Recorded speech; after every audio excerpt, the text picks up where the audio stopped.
they're ready to win a whole lot of races in November. I've told people many times, all over the state, even sometimes out of the state, that my first political memories were where? In this building. In this very place. I saw Hubert Humphrey give his last great presidential campaign speech in 1972 here. So I have always associated the labor movement, this building, this community, with the heart and soul of the Democratic Party. So thank you so much.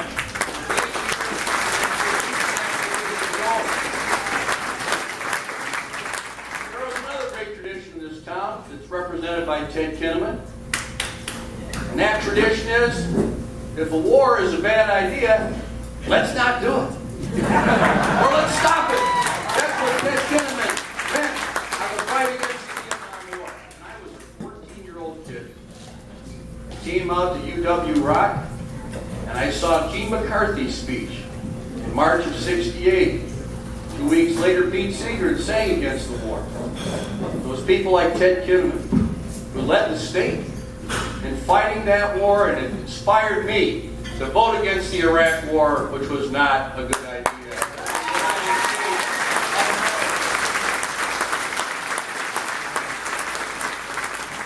There's so many good friends here, all the wonderful elected officials. There's tons of them. We didn't always have this many people, but I do want to single out somebody who has, at least for now, retired from politics, and that is my friend and mentor, one of the smartest people I ever worked for, Tim Cullen, former state senator.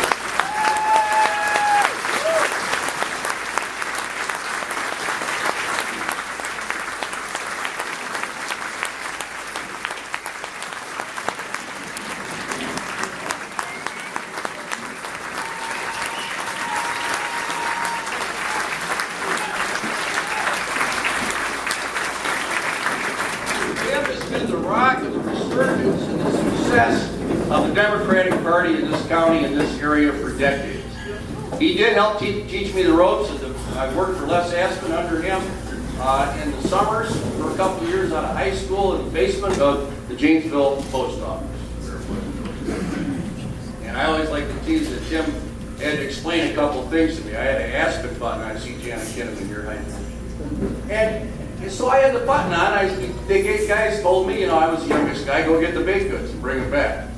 So I went to the bakery, and I went over, the lady behind the counter said, that's a nice Aspen button you got there. I'd like to have one of those. And I came back and said, Tim, she'd really like to have one of the buttons. He said, Russ, for God's sakes, we already have your vote, give her your button. The basics your button. But of course, he taught me much more. I served with him as an aide in the state senate. And now he's even teaching me again. He's written a great book. You should read this book. This book is all about the way things used to be in this state and in this community, and what's been done to us in the last few years. And I'll talk about that in a minute.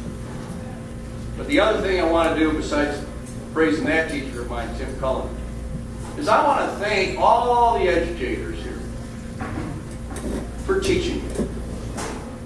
You taught me.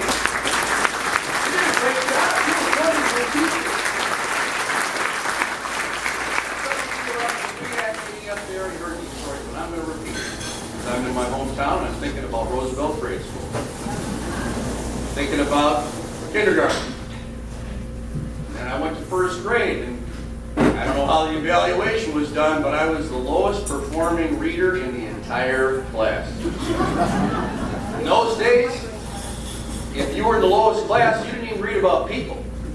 I don't know if you're Jane and Alice or whatever, you read about the dog and the cat, Tip and Bit. It was okay, I didn't care. When I came home, and my mom said, Rusty, that's what I was going into something. How are things going in school? And I said, oh, they're going great.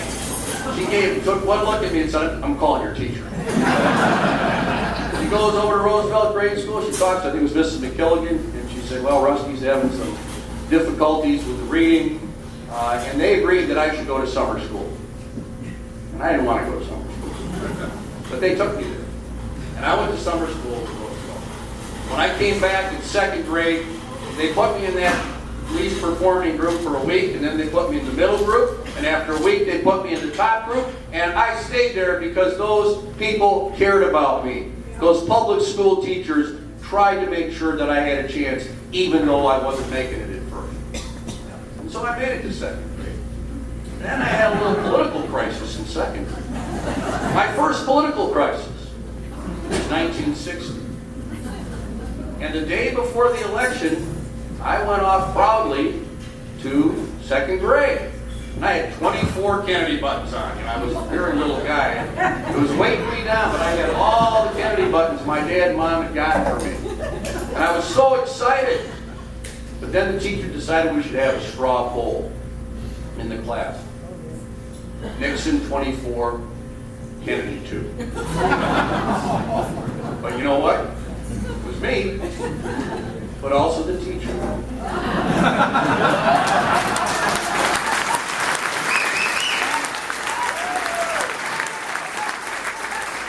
what her name was? Mrs. Kennedy. And my mom says I came home crying, thinking that Kennedy was going to lose. So sometimes you win and sometimes you lose. I know that. I got to come back the next day saying, the next president is John F. Kennedy. And I was a mighty happy little kid. And then the last thing I want to mention is third grade. I will not go through all the grades. In third grade, those of you that went to Janesville Public Schools probably remember, and I may assume it's still true, that that's the year when they teach about Janesville history. I don't know if that's still true. And my teachers had a tour that she would take you on. So you go to Monterey Rock, Carrie Jacobs Bond, and all, Dr. Dutton, and all the interesting sites. And I loved it to the point where I drove my family crazy. Whenever anybody came to town, I insisted that I get to give the tour all over town. It gave me a great love for history that has lasted me throughout my life. And the other day, I got a handwritten note given to me at an event in Eau Claire from my third grade teacher, Clarice Ferguson. 95 years old, gets strong. She wants me to win this time.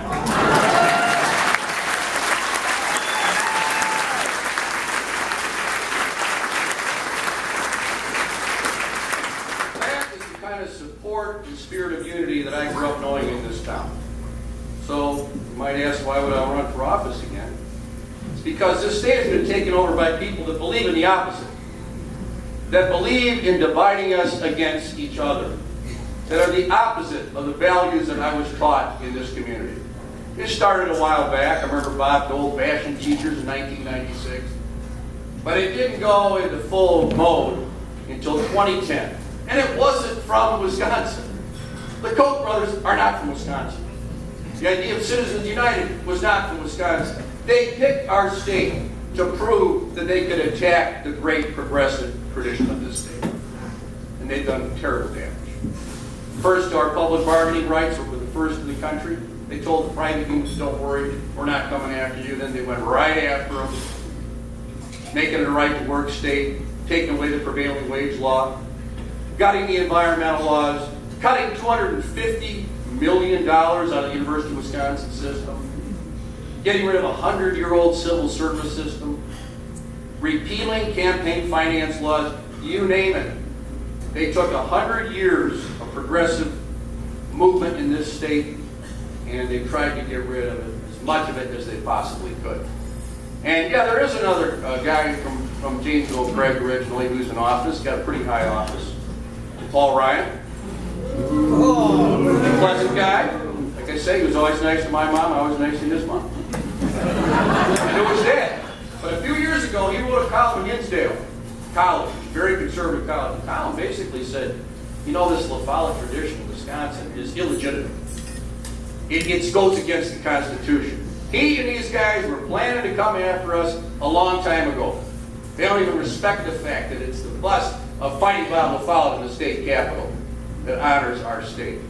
So they've gone after our traditions. They've gone after what brought us together. My family will have been here next year 100 years in the city of Janesville in this area. And that tradition was so important to my father and all my brothers and sisters. And it is a shame that that they have made this attack on our traditions. We have to fight back. One of the ways I want to fight back is to make sure that Ron Johnson is only a one-term United States.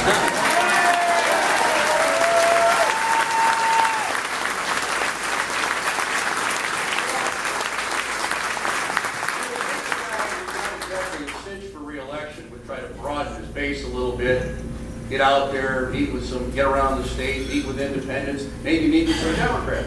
What is he doing all weekend? He's campaigning with Scott Walker. Hand in hand, running around, talking about how Scott Walker brought this state in the right direction. And his ads, if you see him on TV, notice he's not talking in his ads, because the ads are paid for by the Koch brothers. The ads are paid for by super PACs. And this is exactly the kind of money and force we're facing. But if we stand tall, we are unified, we send the message to the people of Wisconsin that we want to bring people together to stop all this stuff, I think we're going to have a great year. And as I have gone around the state, I went to all 72 counties last year, we've been to 43 this year, we just listened a lot. I didn't always do a TV interview or give a speech, I listened a lot. And here's what I heard. I heard that overwhelmingly the biggest issue across this state is that middle income and working families are having a hard time paying the bills. You know, that there's economic recovery for those at the top, but even though you're working hard, you can't pay the bills. So people just want some fairness. I'm not hearing people all screaming and angry all the time, but they want some fairness. They want a big increase in that minimum wage to $15.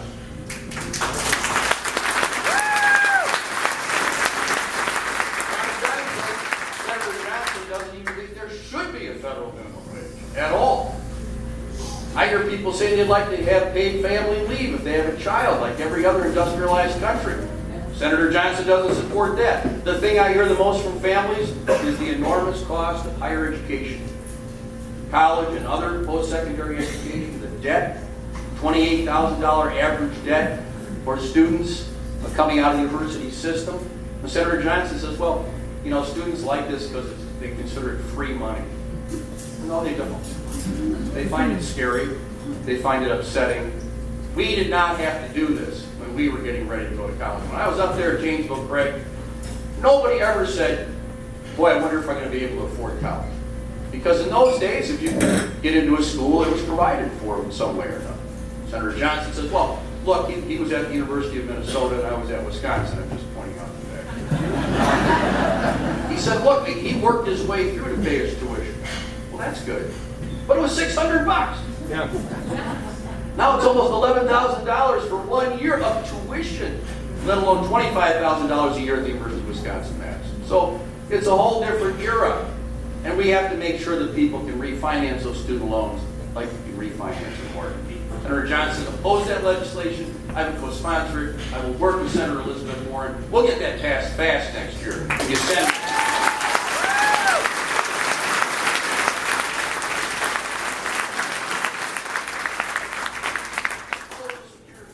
A lot of people depend on Social Security entirely for their living, or it's essential for a decent quality of life as older people.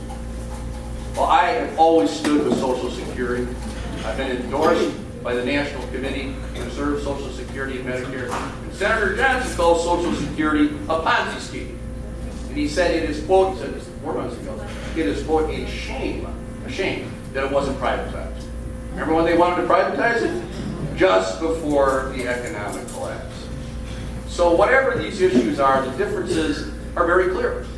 On every one of those issues, I'm absolutely confident that the overwhelming number of Wisconsinites agree with the position that you and I have taken, and they don't agree with the position of Senator Johnson. So it doesn't have to be personal. It can be on the merits. It's simply who is willing to stand up for middle-income working families, and who's going to vote with the oil and gas companies and their loopholes. That's the difference in the kind of senator you get in this situation. So, as I've gone around the state, it's funny, I must be going to a different place than some of these other candidates because I've been all over and I've never heard anyone say, gee, I miss the old days when we used to be able to punch people in the face at rallies. Nobody said that. What they've said is they'd like to make sure that these these training programs that are very good technical schools are properly funded. Whether it's IT training or healthcare training or manufacturing training, we know that here at Blackhawk here, that this is one of the best ways to make sure people can get jobs. You know, I went all over the state and nobody said to me, I'd really like to see a wall.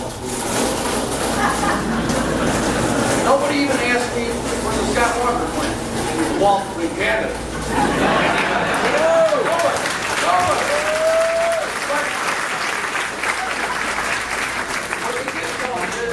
It's a crying shame that 1 million people in this state don't have proper broadband coverage, that they can't run their business or do their schoolwork properly because they don't have that internet coverage that everybody should have in this state as a utility. It shouldn't be something only for the well-to-do. We have to fight for that broadband coverage.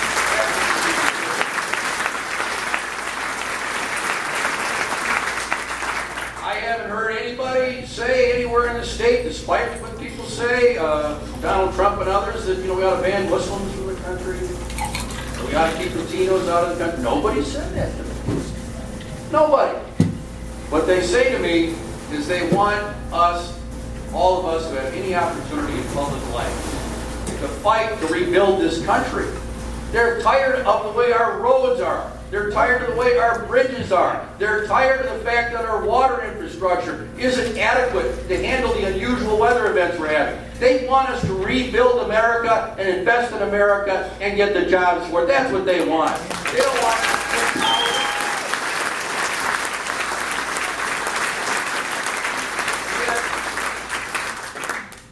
I didn't hear anybody talk about the kinds of things that we heard in these Republican debates. I do remember the Nixon-Kennedy debates. I didn't understand everything they were saying, but I did notice that they were polite to each other. And what we're teaching kids now, that was the age in which I sort of decided that this is maybe what I want to do. And they learn lessons for life about the appropriate way to act. So nobody's told me that that's something they admire. They're embarrassed about it. But what they have told me is they really like the United States Senate to do its job and consider the President's nominee for the United States Supreme Court.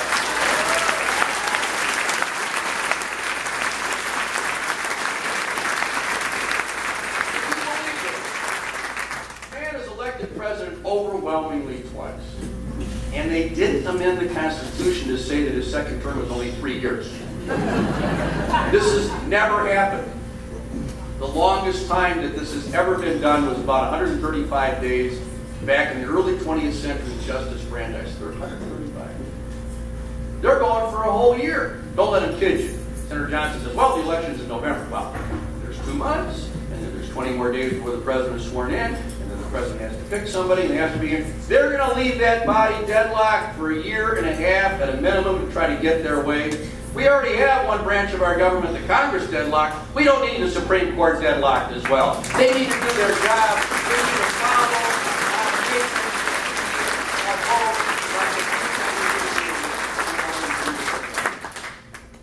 I like to stop before a speech like this becomes a filibuster. To give me the opportunity, I will do once in a while one of those in Washington, where it's appropriate. Not all the time, like these guys do. But I want to finish by saying something to the younger people in the room, so-called millennial generation.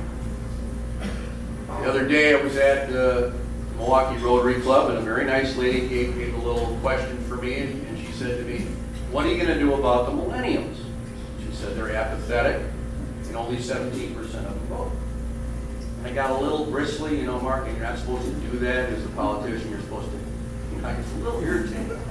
Because I spent the last few years with millennials. I've been teaching. I taught at Marquette. I taught at Stanford. I taught at Lawrence. I talked to them not as a senator, but as a teacher and a friend. And what I found out is these young people aren't apathetic. They care about justice. They care about justice in the world.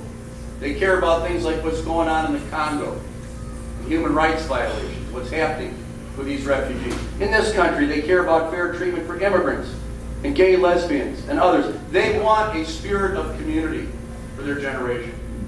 And I think it's going to be one of the great generations, but this is my warning. to them as they go forward. I understand some of the frustration with the political process. It's not very pretty. I understand why it might be terribly attractive, but here's the problem. If we let these right-wingers win the Senate again and keep the presidency, they're going to have 3 or 4 Supreme Court appointments. And they're not going to appoint Merrick Garland. They're going to appoint 38, 39, 40-year-old Clarence Thomases who are going to be sitting there in their robes making lousy decisions when you're 60 or 70 years old. And I know you don't want to think about being 60 or 70. It's actually not that bad. It's kind of fun. But what they're going to do, if you let them, is they're going to nail down all the things you care about, from climate change to immigration to voting rights to reapportionment to overruling Citizens United. That's what we're going to do. They're going to do if we don't do what we have to do in this election. But we're going to do it. And that's because this election is especially important. All the politicians in the room know what we say every time, don't we? This is the most important election of your lifetime. I wish, Sam, I hadn't said it every time. Because this time, it's true. It's really true. You use it to motivate people. This one is true. Let's get out there.